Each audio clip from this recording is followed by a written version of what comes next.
Welcome! Here are 5 reasons to not become a digital nomad. Let's go!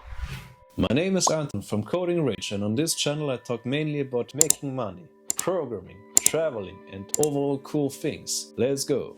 I work here in Germany as a freelance software developer. And not only that, I also work remotely. That's why this profession is super cool.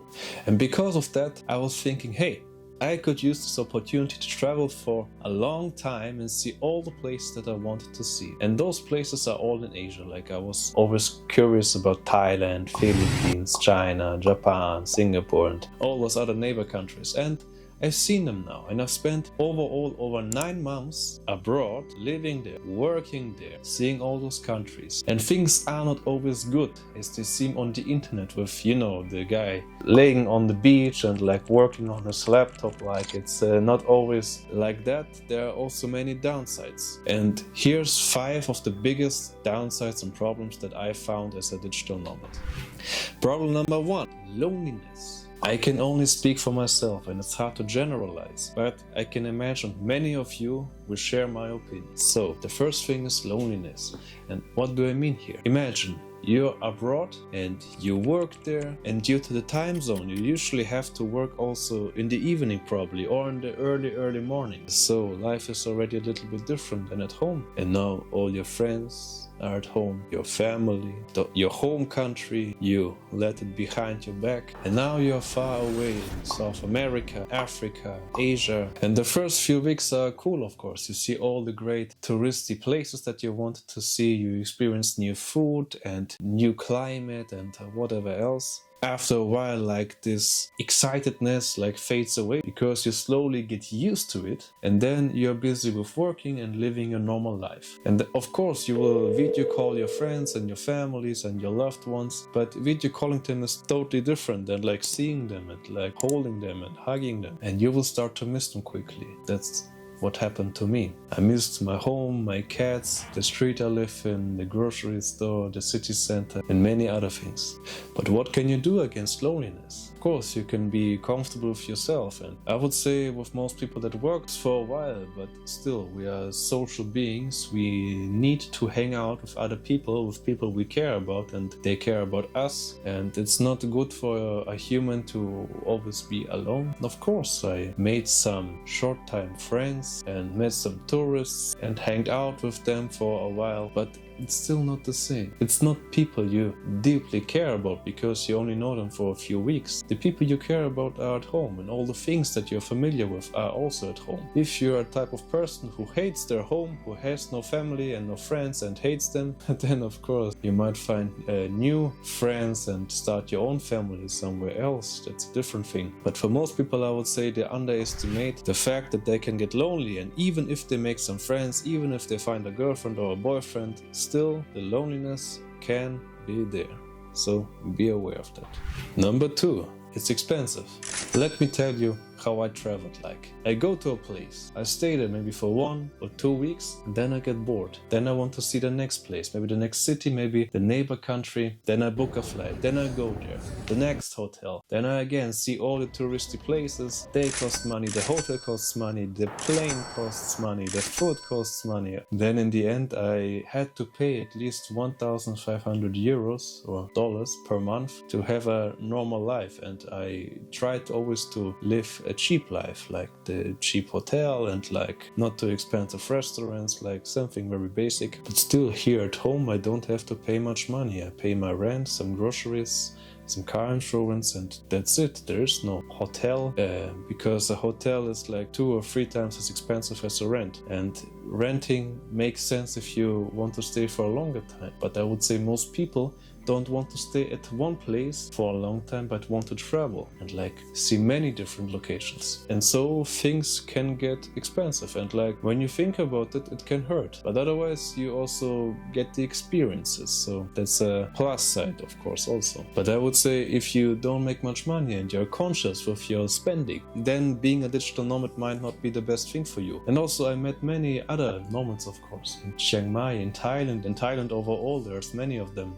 And And many of them, they don't make much money. Like there are some virtual assistant or like some social media manager or something else, and they just stay at the place for a longer time. For example, Chiang Mai, and then they start to rent a place. And I also tried to live there for a few weeks, and I noticed this is not comfortable at all. For example, Thailand, it's a cool country, but it's still a country in development and not as rich in quality as Europe, for example, with the buildings that we have and the roads and the cities, how they are built. I met really many people that just wanted to leave home and just wanted to stay somewhere, even if it means like to really carefully watch their spending habits, like to haggle for some water or some coconut or some rubbish like that.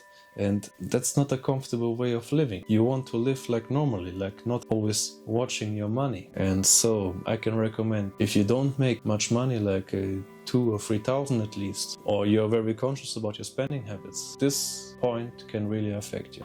Reason number 3, homesickness. It means you really, really miss your home. And now let's be real, it's hard to generalize, but most people who are digital nomads are people from rich countries like Australia, USA, Canada, and many countries in Europe. Those are the rich countries, and those are the countries that people are from. Also in my experience, you will almost never meet someone from South America or from Africa or from Asia, because those countries are still in development. They don't have a rich economy like the countries I mentioned. And in the countries I mentioned, there are many, many great things. We have great roads, great grocery stores, we have great systems, great governments sometimes. We have the opportunities to make money there. We have our friends and family there, of course. We have many cool activities. And when you start traveling, and people usually travel to like not so rich countries like Asia, Africa or South America, there things are different, of course. You will not be able maybe to go to a bowling every Tuesday, or like to play some tennis, or like to see great architecture. People are just barely surviving. You don't have in mind to build great sculptures or anything like that. And of course, those are the things that make appreciate your home country even more. You may be a type of guy that likes to complain about how bad they have it back there in England. Like I've seen many of those people on TikTok complaining about their country, but yet they don't talk about how great their country is, that they can make good money, that the roads are clean and usually safe, that there's great city centers, a great architecture, that they have unemployment benefits, like they don't even have to work and still can live comfortably. People in poor countries, they can only dream about that. And yeah, and then those people, they get to, for example, the Philippines, and then they see all the poor people there and the poor economy, how things are still like very chaotic there, and people are just like developing the country still. That makes you, of course, homesick. You start to really, really, really miss your home and appreciate your great grocery store, your family, your friends, your roads, the bowling center, and many other things like that. So be aware of that. In the beginning it's exciting, but almost all people get homesick after a while. Reason number 4, lack of comfort. Again, as I said in point number 3, most nomads are from rich countries. Rich countries have it very comfortable in many, many ways. The houses that are built, the furniture, the internet systems, and the technology, and the roads, and overall how the country is handled. And then people travel to Thailand, for example. There's many, many, many countless of digital nomads in Thailand, hanging around in Chiang Mai and Pattaya, and like working there and like relaxing there. And I also did that. What I was always annoyed about is the lack of comfort. Of course, you get what you pay for, and if you really want to feel like at home, you have to pay $100, $150 per night to like get a really, really, really good room that like somehow resembles the room that you have at home in your home country. But most people, including me, we stay in like $30, $40 hotels that like have a pool and have a table and have a bed and a balcony maybe, and like are just very basic rooms. But then like I was about to work, I only had my laptop. I didn't have my second screen, I didn't have my really wide table that I have here in front of me at home, and like I was only half as productive, even less. Like it took me really a longer longer time to get things done. And here in Germany, bam, bam, bam, 1, 2, 3, and all the things are done that I wanted to do. That's the one thing about the comfort. Of course, there are many other things. For example, you want to get good, healthy products. You want to get great nuts. You want to get great fruits. And in most European countries, it's very easy to get a variety of them in the grocery store. And they're also very cheap. But I was in Thailand and many other countries, and it's sometimes easier, sometimes harder to get all the fruits that you want and all the nuts that you want. But usually the amount of possibility of food and drinks is limited, much more limited, and also at least twice as expensive. And that's what baffled me, because like I thought all the fruits they grow there, but still it was twice as expensive as here in Germany or other countries like Spain. And you don't realize that comfort that you have at home of all the products and stuff, or you want to send a letter somewhere, it's sometimes super expensive, and sometimes it takes like 1 or 2 weeks. And the poorer countries, or like how many things are handled, and I could name you 100 more things, but like many basic things like sending something somewhere, or like delivery, like ordering something. Here in Europe we just have Amazon, we order something, we want a new mouse for the computer, bam, you order it, and the same evening you get it. That's very hard to find in Asia. Maybe in some countries like Japan and China it's possible, but in Thailand and Philippines you can forget about it. And if you stay somewhere for a longer time, you really start to miss that comfort. It may sound like totally unimportant to you, like that example that I mentioned, but like take 10 of those things, 20 of those things that you can think of, and they will accumulate, and then of course it is somehow significant. And reason number 5, it is stressful. And people don't tell you that. There are some people, some nomads, who stay for a longer time. They want like they have like their limited amount of money, or like they don't like to spend their money, and they like to stretch it as far as possible. And then they stay in Chiang Mai. They rent something very cheap for $300 per month, and then like stay there and like relax there and rest there and do it for many months. That's alright. I don't think that's very stressful, but annoying because of the other 4 reasons I mentioned.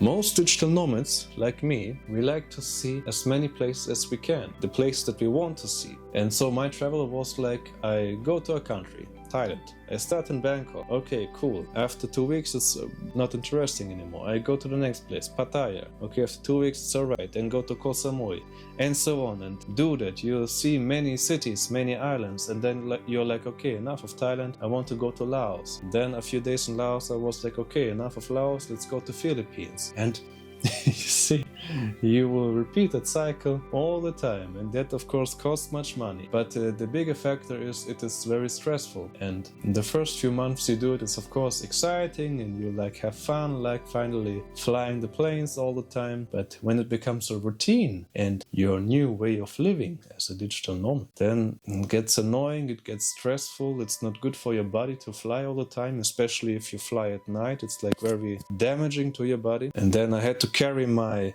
luggage all the time.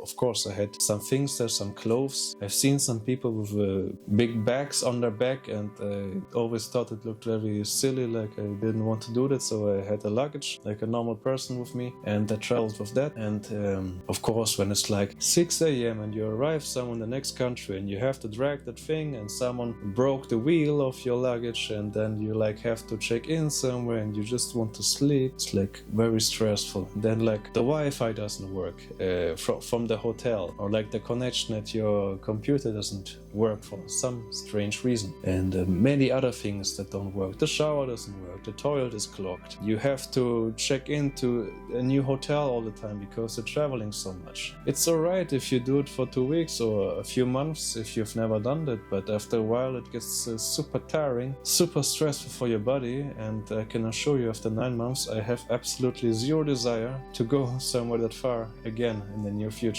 So please keep it in mind. It's not always sunshine and rainbows. It can also be annoying, expensive, frustrating, lonely and stressful. Doesn't sound too appealing, huh? Alright, thanks for watching. If you liked the video, like and subscribe and leave me your opinion. Alright, see you next time.